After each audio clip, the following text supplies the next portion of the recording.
mesh. Michael Jordan told me after they swept us, before you succeed, you must first learn to fail. It's an amazing thing about passion.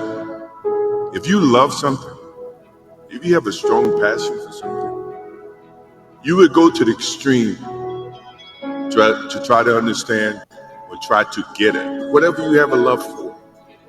If you have to walk, you would go get it. If you have to beg someone, you would go get it. To do that, you have to put up with the aggravation, the late night calls, or the dumb questions. If you want to be a great player, if you play every single day, 2-3 hours, every single day, over the course of a year, how much better are you getting? Most kids will play maybe, an hour and a half, 2 days a week. Right. Do the math on that. It's not going to get it done. It's not going to get it done, right? So if you're obsessively training 2-3 hours every single day over a year, over 2 years, you're accelerating. You make quantum leaps, man. If you want to be a great player, to me, the mentality is a really simple one in the sense that the confidence comes from preparation.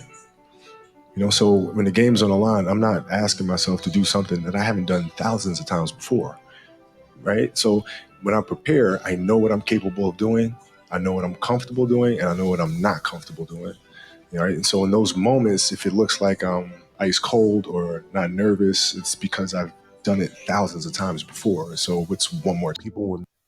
I've missed more than 9,000 shots in my career. I've lost almost 300 games. 26 times I've been trusted to take the game-winning shot and missed. I've failed over and over and over again in my life. And that is why I succeed. People don't see that. People will never understand that. Success, all they think about, well, he batted 202, and struck out a certain number of times. Yeah, okay. But the effort was there, and the learning curve and the passion was there that has transcended not just to me, but to other people who are afraid to do things because they're worried about the perception that may come from other places. To me, that's more gratifying than anything, So that's the things that my father and my mother instilled in me. Take a negative and turn it into a positive. Don't be afraid to fail. People don't see that. Failure is a wonderful teacher. It's the only way to learn. You have to fail. Failure is a part of the process to becoming successful. I tell people this all the time. Michael Jordan, the greatest basketball player in the world, he took 946 game-winning shots.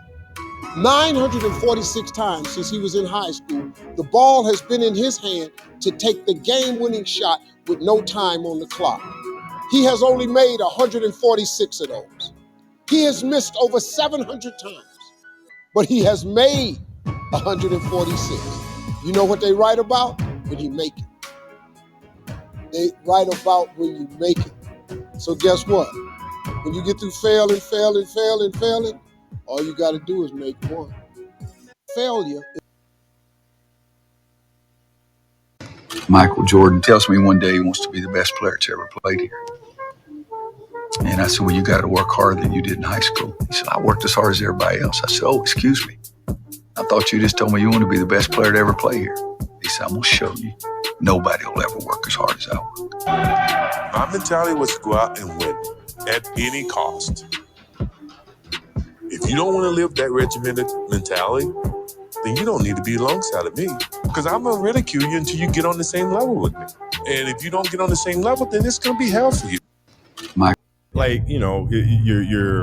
You're out running on the track, working out, and you start talking to yourself saying, man, my knee is really sore right now.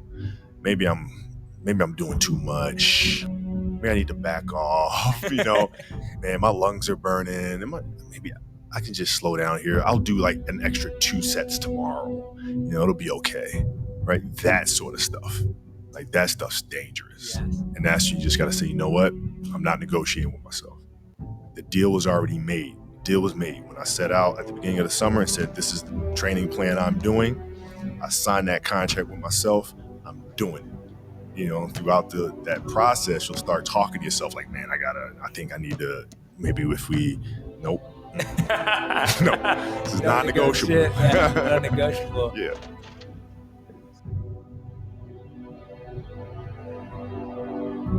How long did you stay disciplined? Every day, 20 years, everyday process, and trying to figure out strengths and weaknesses. For example, jumping ability. My vertical was a 40, wasn't a 46 or a 40, 45. My hands are big, but they're not massive. You got to figure out ways to strengthen them so your hands are strong enough to be able to palm a ball and do the things that you need to do. Quickness, I was quick, but not insanely quick. I was fast, but not ridiculously fast. So I had to rely on skill a lot more. I had to rely on angles a lot more. I had to study the game. You know, I see the game of basketball such a big challenge for me because I know what I'm capable of doing. I know what I'm comfortable doing, and I know what I'm gonna do. So what is up to me to being in that process of basketball? I feel like I need to do it right now. I need to follow all these examples that I learned from Kobe, I learned from Mike, I learned from Shaq, I learned from everybody. So all what I learned from them is don't give up. Maybe sometimes you're win, sometimes you lose, but that is what the reality is. You win some and you lose some, but you just gotta move on. And I'm decided to move on in the game of basketball. And no matter how it takes to conquer my dreams, I can do all things through Christ who strengthens me. So I think that I'm gonna make it someday.